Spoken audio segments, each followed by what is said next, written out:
Welcome to the Filmsteins, the Double Feature podcast. Join us as we unravel the interwoven experience and the continuous conversation of cinema. Take part in pairing movies with their cursed counterparts, movies that share DNA, or even pairing questionable duos by joining our Patreon at patreon.com/Filmsteins. We offer tiers at the $1, $5, and $20 level, where the $5 tier will grant the ability to request films for the discussion. So grab some popcorn, sit back, and get ready to join the 100-year conversation. This is the Filmsteins, where movies are more than just entertainment, they're an experience. They're an experience All around you. And welcome back to another episode of the Filmsteins. Thank you guys for joining us today. I'm joined today by my best friend, Lucy. Hello, everyone. Remember, we post every Monday, Wednesday, and Friday with brand new episodes of the Filmsteins. Some recent episodes include The Taste of Things, The Outsiders, The Warriors, the new Godzilla times Kong, and King Kong, the 2005 Jack Black, Peter Jackson masterpiece. Remember to leave nice comments, thoughts, and ideas over on our Patreon as well. And leave nice reviews on Apple Podcasts. Come by, subscribe, request a film, write in, whatever you want. We appreciate all the support. Thank you guys very much. Are you stressed and filled with anxiety like I am? Maybe in a bit of pain from that car accident you had a few years ago? Well, the sponsor of today's episode, Hempville CBD, has us covered. They have the highest quality products created by chemists and doctors. Hempville carries everything from CBD to THC dispensary grade without those despicable dispensary prices. Order your Delta 8, 9 edibles and vapes along with the THCA flower and get free shipping when you spend $50 or more at hempvillecbd.com. Check out the link in the description for more details. But today we are discussing Philip Lord's and Christopher Miller's 2012 film, 21 Jump Street. Of course, they're famous from the Lego movie, I would say. Oh, okay. That was a big deal back in the day, right? For at least a few weeks. I wrote down Cloudy with a Chance of Meatballs. That's a seminal movie in animation, no doubt. That was one of those moments in time where Sony was like, you know what, Pixar? I'm going to take your lunch money today. But 21 Jump Street, okay. Putting it on, I was like, I'm not sure if I've seen 21 Jump Street. And then as the movie started rolling out, I was like, oh yeah, this is all very familiar. It's just a very forgettable film. But yeah, it's cute. It's a cute film. It's a solid comedy. It's very complete in that way. Channing Tatum, Jonah Hill, great on screen, as always. They have great chemistry. I think Jonah Hill can pull great chemistry out of anyone. Personally, I think he's actually a really great actor, and I'm glad that he kind of decoupled himself, naturally so, from the Seth Rogens. This film's fun. Like you, but especially me, I'm truly not a fan of comedies other than Larry David.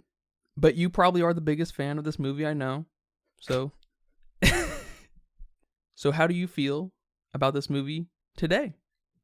I'm glad to hear because I absolutely love this movie. I think it's one of the better, if not the best, comedy film. It's definitely one of my favorites. It's something I can rewatch all day. It's one of the few purchases I've made in my life. Instead of streaming it, I actually bought this movie. I supported this movie. I went to the movie theater to see this movie. But I'm right there with you. I mean, some of the standout here is definitely the casting choices and Channing Tatum and Jonah Hill's relationship and what they managed to have on screen together. I don't know if I truly see that it's just Jonah Hill bringing it out of whoever he acts with, if that's how you phrase it, if I'm phrasing it correctly. But again, I'm not familiar with too many Jonah Hill movies. I think the last one I saw was Don't Look Up, and he wasn't a standout in that film for me, so I don't know. But I definitely like the bromance chemistry they have here in this film. This movie is funny to me because it's very witty and almost like slapstick kind of humor. It's not clever. It's not sexual, raunchy. It's not physical. People think people falling down or getting hurt is funny. There's some of that here, but I like the movie for its wittiness and almost its self-awareness, which is something that a lot of other comedy movies lack. So I hate to even call this a comedy movie although it's very obvious a comedy movie, just because it's so different. I also like that it's a buddy cop movie, as you schooled me in our Kong times Godzilla movie, which I guess I like those because these are your rush hour films. These are your, I can't think of any other at the top of my head right now, but that type of relationship that two people have is pretty funny to me. I guess that's opening a whole new genre that I have to think about if that's something that speaks to me in a way. Yeah, the buddy cop film starts to unlock that inside joke thing that you have with your own friends, and when you're with your stupid friend, you find the stupid and funny in everything. And so it helps kind of play that up. Yeah, that's true. And to add to that, I guess this movie came out when we were maybe sophomores in high school. I just remember everyone quoting this movie, especially because I was in AP chemistry. So it's just a bunch of stupid with classmates. So I think that's why it's also a memorable film for me. That is one of the truly funny angles they take throughout the whole film, where politically correct is cool now. Being self-conscious about X, Y, and Z is cool, right? Expressing your care for one another and the environment or whatever is cool. And so it's kind of a funny establishment where, we get young Channing Tatum's character, Jinko, being that jockey 90s guy, whatever, and Schmidt is the nerd, and how those roles have somewhat flipped in who can and cannot be popular or respected in high school or whatever, however they would like to phrase it. And then these two characters are challenged with seeing each other's perspective on their whole lives, really. And so it helps bring a real honed in, intimate level of bromance between these two. Yeah, I really like that. I really like that they did this, years later, going back to high school. What has changed? And a lot has changed. And it's probably one of the funniest things here in the movie when he's like, okay, there's the cool kids, there's the jocks, there's the goths, and then there's the, I don't know what those are. What the fuck are those? And it's like scene kids, and those girls that are dressing all cute and stuff on the rise of the K-pop movement. I don't know what they're doing there either. I'm with Janko. That's a nice story, making them each realize their pains and their struggles that they each went through in high school. And this film is more of a coming of age film than The Outsiders ever could be. That's true. Absolutely. Schmidt gets the girl. Janko realizes he's not dumb as fuck. He's actually pretty smart. And they're on a deeper level of romance. And he finally learns his Miranda rights, which is kind of the whole catalyst of the film. It is the whole catalyst. Yeah, it is the whole catalyst of the film. And I like the little touch of one of the things that Janko learns throughout his time in this high school of his. He learns about covalent bonds. It's such a funny through line. I know, it's so good. It's so witty. It's good. It's good. It's so innocent and charming and funny enough, really expressive of how to describe someone's relationship and codependency. Because they really do rely on each other, at least by the time they, enter law enforcement. And it just goes to show you how you can take such a simple idea and just inject these little bits of personality in what you choose to run with and how complete it all can be. Because you could have seen this movie looking a little bit more like a lot of Jonah Hill's previous work and the Seth Rogen movies, and just being a little too sexual and frankly just stupid straight up. But they reject a lot of the vulgarities. And I dare say the weakest part of the movie is Ice Cube. Oh, wow. I think he's a funny challenge for the boys, but he's kind of out of place. But so are they. So it kind of has an interesting balance. But when they are with Ice Cube and the other undercover police officers, there's just a weird tonal shift that I'm just like, I wish we could just find another way around this and get back to just Jinko and Schmidt. Total side point, but I like that little inclusion of Molly, I think that's her name, saying that she's 18 to make that as less weird as possible. It's like, okay, that's pretty funny.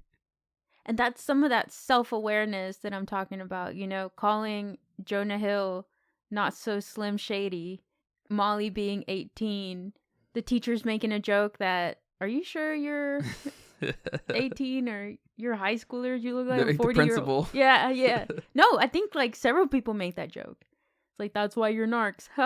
Like, it's so funny. And they sum up the sexualness that this movie could have easily been in that one teacher who was in the office, who's like really awkward about Channing Tatum's character. But she's so awkward that it's like, doesn't feel sexual at all. She can't even get anything out. She's just so mesmerized. Yes, and I don't like that you said that Ice Cube was the worst part of the movie, because I thought she was the worst part of the movie. It was maybe a little too awkward and out of place for that type of humor for me to like that. Those were probably my least favorite sections of the film. I thought they were pretty weak after we have all this just cutesy slapstick cleverness that we have. And then we add that and it's like, I don't know. Like, I don't know about that. I thought Ice Cube was great. I really enjoyed the scenes where we go back to him and infiltrate the dealer, find the supplier. And he's kind of like the dad figure of these two cops. As boys, that's Schmidt's mom's job. But as cops, they're still childish. They're still stupid. Who's taking care of them now? It's Ice Cube. He's their dad. I actually love all those sections where they go back to 21 Jump Street and they're getting taunted by the other adult teens. Yeah. Those are funny. Yeah. Yeah, I guess I'm appreciative of them putting on the sexual tension and sexual nature that a lot of these movies go down into that one teacher, because it could have been everywhere, like every other one of these movies.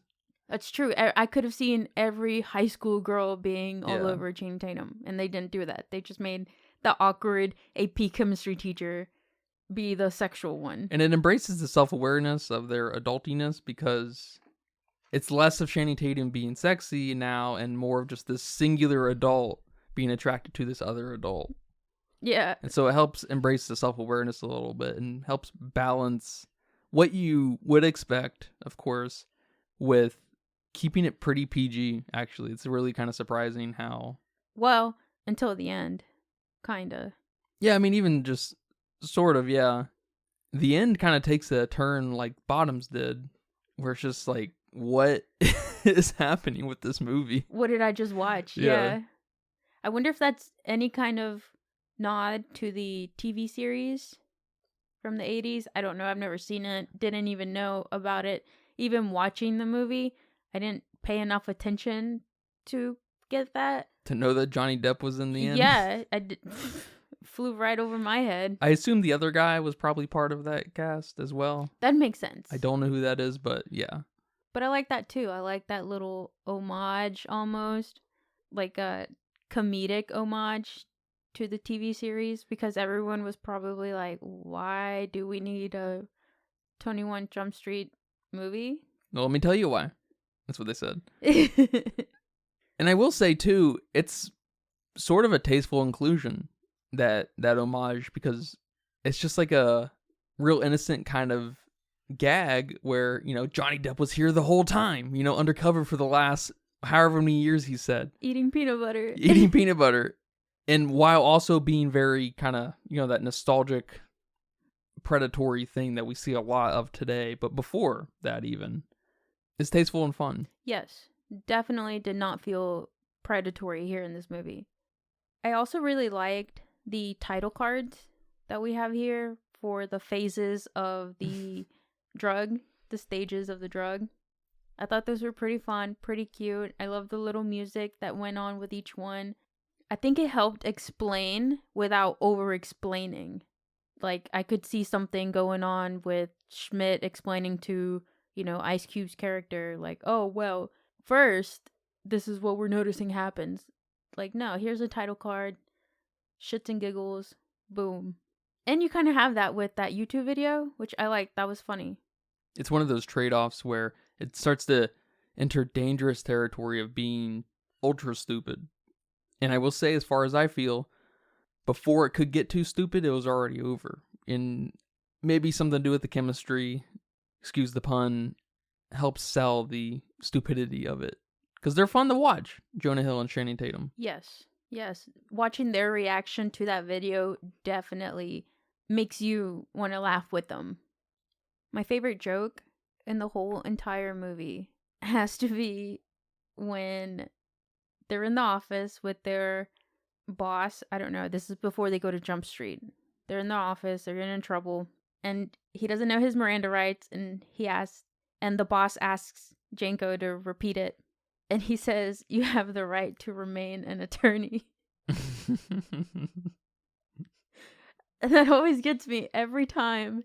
And then I love that Schmidt is like, "Well, technically, sir, you do have the right to remain an attorney if you want to." And like he's trying to fix it up for his friend because he knows his friend's in trouble. And that whole section just cracks me up. But that's probably my favorite joke in the entire film. Just something so slapstick about it. Something so innocent and so stupid. Yeah, and I love that little cameo with Nick Offerman because he's got a legendary cadence. He often feels very annoyed and doesn't want to be where he's at the time. He looks it. Yeah. But there's so much here I appreciate about the movie. Him calling it app chemistry and Schmidt saying, "You dumbass, it's AP chemistry." And him doing a poem about potassium nitrate and his teacher calling them pop Quiznos because they get a Quiznos certificate if they finish for whoever finishes the test first. I mean, there's so many little nuggets here that just elevate this movie. It almost feels really progressive and forward-looking in how it makes fun of schools, too. Because this is how we make fun of kids who are in high school today, 12 years later.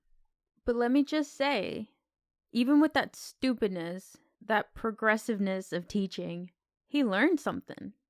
And he was able to save the day with his potassium nitrate hoodie on. Another thing I actually noticed this last time around, after watching it maybe 10 plus times, maybe not that many, but close. I noticed that the coach, the supplier, was eating Cool Ranch Doritos the whole time right in front of us. And I never noticed that. And you never see the bag until the end of the movie, which is the big reveal. Yeah, it's just one of many great through lines. Nicely cited. Yeah, because he never puts that bag down. He's always eating, popping a chip in his mouth. Always. When he's coaching, when he's at the play, watching that, when he's, I don't know what else he's doing. Until he turns around at the end and you see him eating Cool Ranch Doritos. It was there the whole time. It was there the whole time. I did note, though, that some of the editing was off at some places, especially when people were talking. It was maybe a little bit too fast. Like the camera would pan to someone else, maybe while someone else was still talking and finishing the thought, or like the audience wasn't quite ready to move on to the next character. Just a little bit of fast scene movement, I guess. Yeah, I didn't notice that, but that might have something to say about the type of audience this movie's trying to appeal to and having quick edits to keep people engaged. It just might be the nature of who we're dealing with Philip and Christopher. They did do the Lego movie, after all. So, and I've trained you well enough to appreciate sitting on a scene. Man, that was training or torture. It's sort of torture. It all started with funny games. I did, but I really liked that movie. Man. But yeah, just some of the editing was off. But other than that, they had a great soundtrack, kind of current with the time, 2012. And some of the score was pretty good, surprisingly, especially when there were very dramatic scenes and then they'd be talking and then you just hear like the dramatic like with the sound. I mean, It's crazy I'm even noticing these things. Like, I've seen this movie a million times, and I'm like, what? Excuse me, this was there before? Yeah. Well, it shouldn't have taken so many times to see. After the first 2, 3, fourth time, you should start seeing the seams and creases of a film. That probably just tells you how bad my attention paying skills were with movies. Because if I wasn't falling asleep, I was like getting ready to fall asleep. Because even when we rewatched Brother Bear, I don't know how many episodes ago that was now, it was like I was watching it with brand new eyes. It's crazy. Did not have that effect with The Outsiders whatsoever. It's kind of funny opening those doors. You start to get a new appreciation for complete films and just great performances and soundtracks, of course. And then when things don't hit, you're like, I like that. shit, yeah. All right, man. Well, thank you for bringing this movie up and watching it with me and talking about it here today. You're welcome. I'm glad you at least like this movie because we're probably watching it again sometime. Yeah, the only thing I really didn't like about the movie was the action sequence when they were expecting things to blow up and stuff, and that was reaching a little too far into the bag of Stupid. Yeah. I liked them. I thought it played again into that whole self-awareness that It's true, but it's taken it a little far. a little far. Gotcha. And then being chased on the highway and then getting into different cars and stuff, it's taken it a little far. But it's one of two sections where we do get this kind of taking it a little too far. So, and they both have the biker guys in them because the end with Johnny Depp's death. But they take it far in different ways. That becomes the Johnny Depp death becomes a little absurd and cartoony, and then the chase sequence is a little too self-aware in that there's some sort of expectation in them doing this and stuff, and it's just like, okay, but it didn't last too long. There wasn't a lot of repetition, and so it was fine. The movie holds up. But do you have a budget guess for me here today? My budget guess is $30 million. Yeah, you'd think it'd be about $30 million. That's what I was thinking too. Yeah, I was thinking about 20, 25, but we have a lot going on, so I upped it to 30. It's got one of these weird ranges that's just not okay. It says 42 to 54 million. That's not how a budget should be recorded or cited. That's yes. $10 million is a lot of money, especially when you're dealing with tens of millions of dollars. That's a whole nother movie. Yeah. And this movie was way too expensive. It should have probably been $25 to $30 million. Who knows how that inflated, but it went on to make almost $202 million. So Whoa. Nice chunk of money. That's awesome. Especially for something like this, I would suspect anyways. I can't imagine most of Jonah Hill's movies that are in this vein kind of hitting that mark. Yeah, I don't know. Maybe we have a lot of 21 Jump Street TV series fans that were like, what is this? No way. This is way more famous, more popular than the series. Johnny Depp's gonna be in it? What? I think you'll blow a lot of people's minds saying that Johnny Depp was in a show for 4 years in the late 80s, early 90s. I don't know, man. I don't know. You'll be happy to hear over on Letterboxd with 1.16 million. A lot of people. Whoa. Weighed in at a 3.6. That's pretty incredible, I must say. That's awesome. That's awesome. But how is this gonna have a 3.6, but King Kong, the 2005 version, has a 3.3? How? Both great movies. I enjoy both of them very much. They both entertain me very much. But one is clearly a better movie than the other. One's just to entertain you, one is a masterpiece. Well, I will say, first of all, I agree. King Kong is a seminal movie for a variety of reasons. A lot of reasons. But I'd argue this might also be somewhat of a seminal film, at least in a post kind of Seth Rogen era, and giving the world, Jonah Hill. Yeah, And I'm not saying that this movie sucks. I'm saying that King Kong should be elevated. I think this very well deserves the 3.6 it gets. Yeah, I'm surprised King Kong's so low. I really am. It's when you see that movie, I'm like, okay, that's obviously 3.9, 4.0 on Letterboxd, IMDb, because it's Lord of the Rings era, Peter Jackson. I don't know what happened. Yeah, me either. I'm never gonna forget about that for the rest of my life. But I gave 21 Jump Street a 3. It was very hard to give it a 3. That's a good score. Yeah. I have to think about my scores now. Yeah, you want to keep them calibrated and nice and normal. Yeah. Old me would have definitely just given this a 5. But then now this has a 5 and King Kong has a 5. Then what I'm saying is not true anymore. So I don't know. This was hard for me to give it a 3, but I think I'm going to stick with it. Yeah, you don't want to hear where I'm leaning. So I just want even. This is a great movie. I give it a 1. 1.5 on a good day. That's you. I said it for you. You don't have to say it.